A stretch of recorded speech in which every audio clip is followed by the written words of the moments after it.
Hola, bienvenidos a Mamá 411 Podcast, un espacio semanal en español que ofrece información, recursos y sugerencias para padres criando hijos multilingües y multiculturales, a cualquier edad y en cualquier parte del mundo.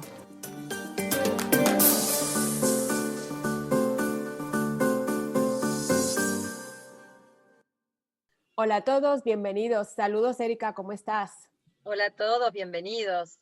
Un placer estar de vuelta con ustedes. Antes de empezar con nuestro episodio, Erika y yo le queremos recordar que si no se ha suscrito al podcast todavía, no deje de hacerlo y no olvide dejar sus comentarios que son invaluables y muy apreciados, ¿correcto? Absolutamente. Hoy tenemos de invitada a Vida Gaviria, una muy conocida madre venezolana viviendo en la República Dominicana. Ella es emprendedora, autora y coach de familias, comunicadora, educadora, divulgadora de temas de familia desde la mirada de la crianza respetuosa. Podríamos decir mil cosas de ellas, ¿no? Muchísimo, así Gracias. que la vamos a dejar que nos cuente con sus propias palabras, ¿no es cierto?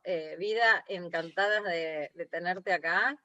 Gracias, Maritere, gracias, Erika, gracias por tenerme aquí en su podcast. Y bueno, igual que ustedes, soy también mamá migrante, porque soy venezolana, pero tengo ya casi 8 años viviendo en el Caribe. Así que bueno, les mando calorcito a sus esquinas del planeta si lo necesitan. Sí, sí. Por aquí, por New York, son muy bienvenidos. Me imagino, me imagino. Qué rico, qué rico. Ay, ya me extraño mucho el Caribe. Me imagino. A ver, cuéntanos tu trayectoria personal y profesional. Sabemos que eres mamá, ¿cuántos hijos tienes? ¿Cuánto tiempo llevas en la República Dominicana? ¿Cómo te convertiste en esto de coach de familias? Cuéntanos un poquito de eso. Bueno, les cuento, yo empecé con este tema mucho antes de tener a mis hijos. Yo no sé si ustedes conocen a un personaje que se llama Mafalda, que para mí es sí. una filósofa aguda y necesaria en nuestras vidas, ¿no?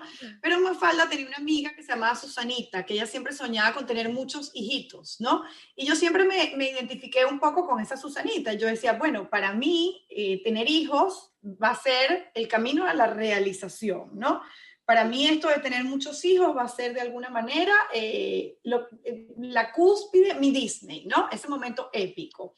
Para otras mujeres será emprender, para otras mujeres será consolidar conocimientos académicos, para otras mujeres será recorrer el mundo. Para mí una forma de llegar a la realización era la maternidad. Entonces eso estuvo en mi mente siempre, afortunadamente no, yo creo que no es un hecho azaroso, yo creo que inconscientemente nuestra mente también se alinea con alguien que esté en esa misma búsqueda. Y mi esposo, modo papá, era el perfecto aliado para este plan que yo tenía, ¿no? Entonces, bueno, nos casamos hace 22 años y la verdad es que al segundo, tercer año de matrimonio salimos en estado y tuvimos a Santiago, nuestro primer hijo, que tiene 18, va a cumplir 19 años. Luego vino Eugenia, que tiene 15, y luego Elisa, que tiene 13. Entonces soy mamá en plena adolescencia con todos los subtítulos que puedan caber ahí, porque además yo particularmente tuve una adolescencia como muy amarga, muy ácida, me sentía muy incomprendida, me mudé de ciudad a los 11 años en contra de mi voluntad. Bueno, nadie me preguntó si estaba a favor o en contra, por decisión de mis padres, y en esa época sin internet y sin todo esto que tenemos hoy en día era como mudarte de continente, ¿no? En plena entrada de la adolescencia, o sea, salí de un colegio chiquitico a un colegio de 2.000 alumnos. Bueno, mi adolescencia la verdad es que no fue la experiencia más bonita y yo de alguna manera me metí en la cabeza que cuando ya yo tuviera mis hijos, yo iba a trabajar para que ellos sí tuvieran una adolescencia disfrutada. Entonces, bueno, eso me ha salido muy bien con el primero, con la segunda sigue en construcción y con la tercera también muy suave todo, ¿no? O sea que tengo un poco de todo. Como les contaba, hace casi 8 años estoy en República Dominicana. En teoría, este iba a ser un país de transición. Bueno, la primera teoría era que Venezuela se iba a arreglar y que al cabo de 2 años nosotros nos íbamos a regresar, ¿no? Entonces, bueno, sí, me imagino el que está escuchando esto, poniéndose las manos en la cabeza y diciendo, pobre mujer, qué ignorancia, qué ingenuidad. Entonces, bueno, la segunda teoría era, bueno, de aquí veremos otro panorama, veremos el mundo y pasaremos a otro lugar. La teoría que nunca estuvo sobre la mesa es que ya tenemos 8 años aquí, el país de transición, pues ya se convirtió en nuestro país de destino, en el que mis hijos ya, bueno, la chiquita ya tiene más tiempo aquí que en Venezuela.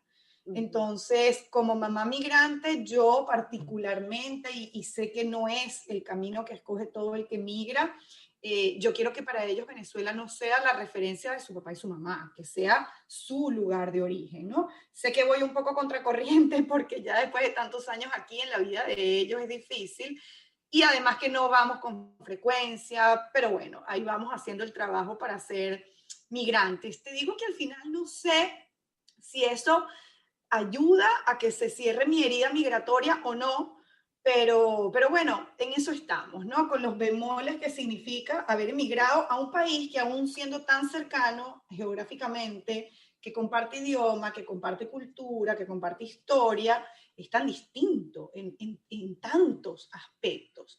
Y yo particularmente que trabajo con la familia, que es como el epicentro de todo, ¿no? Porque ahí nace absolutamente todo, hasta la convivencia social, política, todo. Yo digo siempre que criar es un acto político. Pues entonces me toca ver muy de cerca el ADN de las personas con las que convivo, ¿no? Y entonces ahí también me doy cuenta, bueno, sí, puede ser que en apariencia, en la superficie, nos parezcamos mucho en muchas cosas, pero quizás luego, cuando vas un poquito más adentro, te das cuenta que hay cosas en las que no nos parecemos. Pero bueno, eso ha sido un camino con el que he hecho las paces. El primer año no estaba nada en paz con la decisión de haber emigrado. Lloraba todos los días. Me acuerdo que llegué aquí en julio y aquí había 42 grados. No sé cuánto es eso Fahrenheit. Muchísimo. Son muchísimo. como 110, sí. Exacto, son como muchísimos. Sí, son como más de 100. Exacto, y yo me acuerdo que yo me acostaba en la cama a llorar y las lágrimas me caían así como en horizontal, porque yo no quería ni siquiera emitir calor moviéndome para llorar, porque era ya tanto el calor que había afuera, que yo decía, no puedo llorar más, entonces déjame bañarme y ahí aprovecho y lloro porque ahí no voy a pasar más calor. Pero bueno, al cabo del primer año, mi esposo tiene una capacidad de adaptarse increíble y envidiable, y él estaba el primer día como, bueno, como si él hubiera nacido aquí, y eso nos ayudó, pero al cabo del primer año yo dije como, vida, ven acá, tú hoy vas a dormir aquí, la semana que viene vas a dormir aquí, y muy probablemente el mes que viene también, entonces vamos a hacer las paces con que ya te fuiste y vamos a aprovechar. Entonces ahí fue cuando yo empecé a invertir en mí porque, bueno, ustedes tienen muchísimo tiempo de haber emigrado, pero yo siento todavía que yo tengo como la maleta más cerca que el que nunca ha emigrado, ¿no? Como que yo estoy pendiente de mi pasaporte, de cuántas páginas le quedan, de cuánto le queda la visa, de cuánto le queda la residencia. Antes de emigrar yo no estaba pendiente de eso. Entonces yo dije, bueno, voy a invertir en lo que se iría conmigo si yo algún día me volviera a mudar. Y me metí a estudiar y ahí me hice coach de familias, ahí estudié psicología clínica, ahí sigo estudiando y estudiando, y bueno, invirtiendo en lo que se queda conmigo y a la par dejando también un poquito de eso en mi entorno, ¿no? Porque una pregunta que yo me hacía mucho al principio era, ¿y por qué aquí? ¿Y por qué no en Los Ángeles, como están ustedes? ¿Por qué no en Roma? ¿Por qué no en... ¿Por qué? ¿Por qué aquí? ¿Por qué en algo tan parecido a lo que ya yo tenía? Y bueno, ya después entendí, bueno, mientras llegue esa respuesta, vamos por lo menos a multiplicar este mensaje que yo creo que es vital, ¿no? El tema de tener una familia más consciente, más disfrutada, más respetada.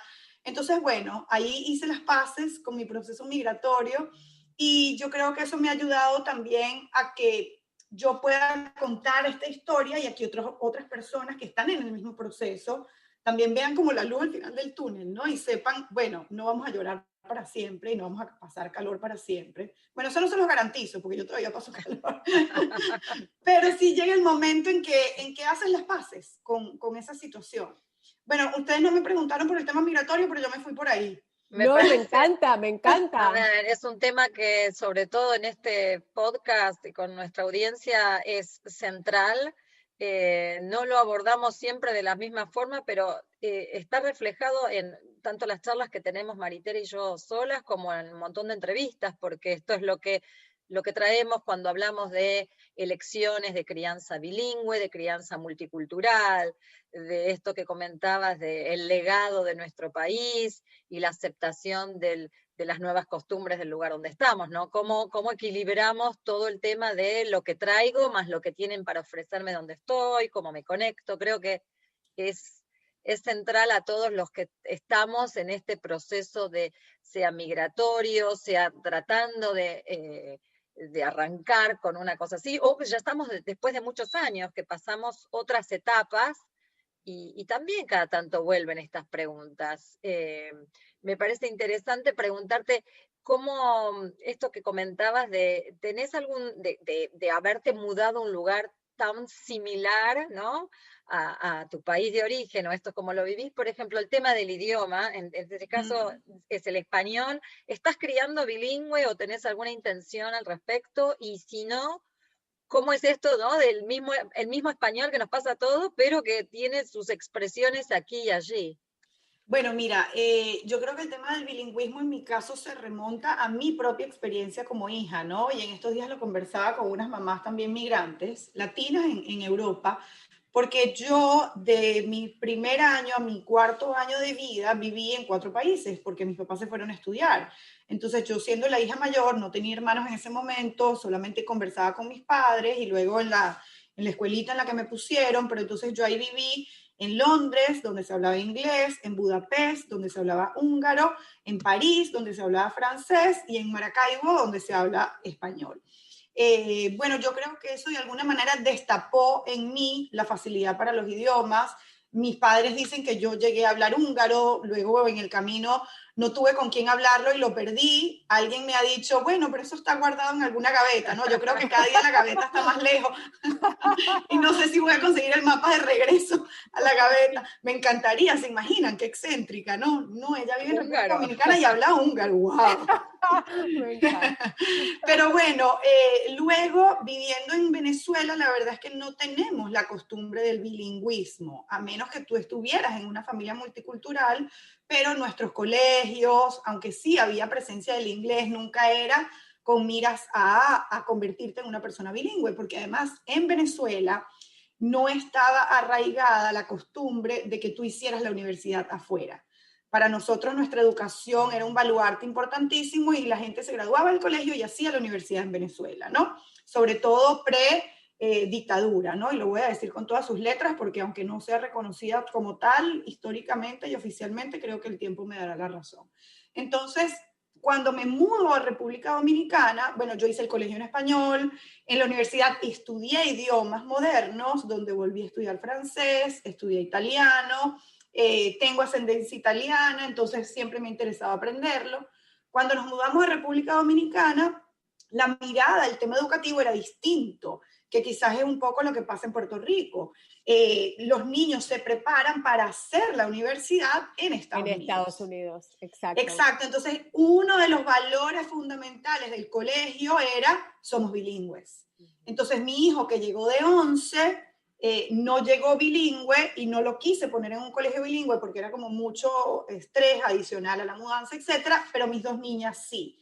Entonces mis 2 hijas son bilingües al día de hoy en inglés y español, aunque en casa solo se hable español. Son bilingües por el entorno académico, no porque en casa lo seamos. Sí, sí. Claro. Pero luego de haber emigrado, luego de haber yo vivido tantas experiencias tan distintas, para mí el tema de aprender un idioma no es un lujo, creo que es, bueno, una necesidad. O sea, creo que hoy en día yo estoy segura, yo siempre le digo a mi papá, papi, si tú hoy en día me estuvieras criando a mí, me obligas a mantener mi húngaro, porque con él era que yo hablaba. En el momento, hace 45 años, hace 40 años, él dijo, ay, no quiere, no importa, lo dejo así. Hoy en día, uno de mis hijos aprende un idioma y si depende de mí que lo mantenga, no lo voy a dudar ni un minuto porque estamos en un mundo más grande también, ¿no?